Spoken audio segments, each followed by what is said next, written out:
ओम श्रीमन्नारायण नमः। नारायणं नमस्कृत्य नरं चैव नरोत्तमं देवी सरस्वती व्याप्तं ततो जयमुदीरयेत्। श्री विष्णु पुराण प्रथम अंश पहला अध्याय। श्री सूत जी बोले, जब महर्षि मैत्रेय अपने नित्य कर्मों से निवृत्त हुए तो उन्होंने महान तपस्वी महर्षि पराशर के चरणों में प्रणाम कर उनके चरण स्पर्श किए और विनम्रता पूर्वक पूछा। मैत्रेय जी का प्रश्न।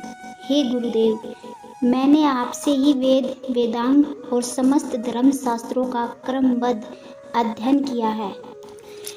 आपकी कृपा से मेरे विरोधी भी यह नहीं कह सकते कि मैंने समस्त शास्त्रों का अध्ययन करने में परिश्रम नहीं किया। अब मैं आपके श्रीमुख से यह सुनना चाहता हूँ कि यह संसार किस प्रकार उत्पन्न हुआ। जब यह सृष्टि समाप्त होगी तो फिर से नए कल्प में इसका प्रारंभ कैसे होगा। हे ब्राह्मण, इस संसार की उत्पत्ति का मूल कारण क्या है?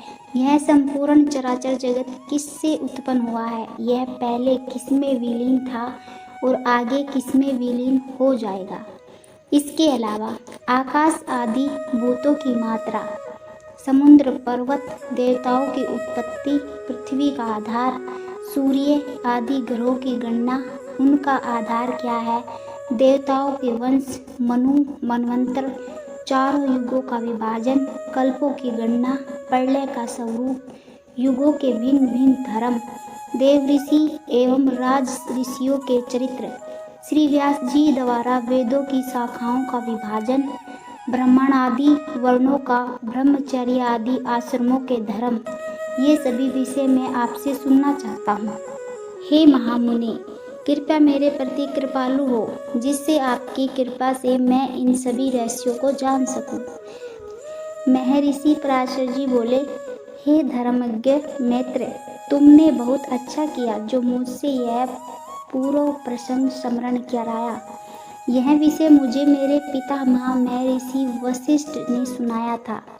जब मैंने सुना कि मेरे पिता को विश्वामित्र की प्रेरणा से एक राक्षस ने खा लिया तो मुझे अत्यंत क्रोध हुआ। मैंने उस क्रोध में आकर राक्षसों के नाश के लिए एक यज्ञ आरंभ किया, जिसमें सैकड़ों राक्षस जलकर भस्म हो गए। जब यह देखा कि राक्षसों का संहार हो रहा है तो मेरे महाभाग पितामह वशिष्ठ ने मुझसे कहा, वत्स, अत्यधिक क्रोध करना उचित नहीं, अब इसे शांत करो। तुम्हारे पिता के लिए जो हुआ वह उनके प्रारब्ध के अनुसार था। क्रोध केवल अज्ञानी पुरुषों को होता है, ज्ञानी पुरुष इससे दूर रहते हैं।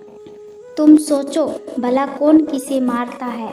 प्रत्येक प्राणी अपने ही कर्मों का फल भोगता है।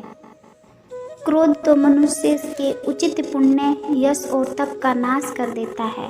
इस लोक और परलोक दोनों को बिगाड़ने वाला यह क्रोध महर्षियों द्वारा सदा त्याग दिया जाता है।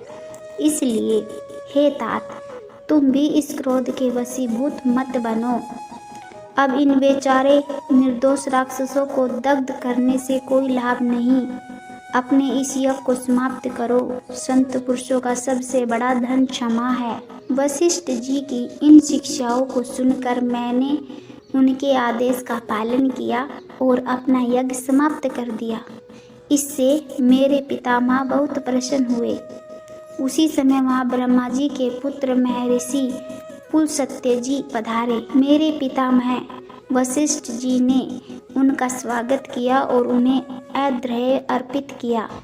वे महर्षि पुल के बड़े भ्राता थे। उन्होंने आसन ग्रहण किया और मुझसे कहा, हे वत्स, तुमने क्रोध में होने पर भी अपने गुरु वशिष्ठ के वचनों का आदर किया और क्षमा स्वीकार की, इसलिए तुम समस्त शास्त्रों के ज्ञाता बनोगे।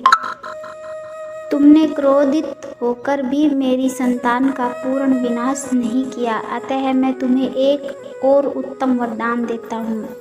तुम पुराण संहिता के प्रवक्ता बनोगे और देवताओं के वास्तविक स्वरूप को जानोगे।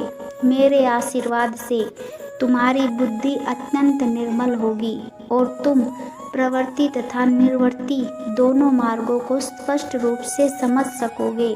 इसके बाद मेरे पितामह वशिष्ठ बोले, पुलस्त्य जी ने जो कुछ कहा है वह सब सत्य सिद्ध होगा। हे मैत्रेय, पूर्व काल में वशिष्ठ जी और पुलस्त्य जी ने जो कुछ कहा था वह सब तुम्हारे प्रश्न से मुझे पुनः स्मरण हो आया है, इसलिए अब मैं तुम्हें संपूर्ण पुराण संहिता सुनाऊंगा। ध्यान पूर्वक सुनो। यह समस्त जगत भगवान विष्णु से उत्पन्न हुआ है, उन्हीं में स्थित है, उन्हीं में लीन होगा और वे ही संपूर्ण सृष्टि के कर्ता है। इस प्रकार विष्णु पुराण के प्रथम अंश का पहला अध्याय समाप्त होता है।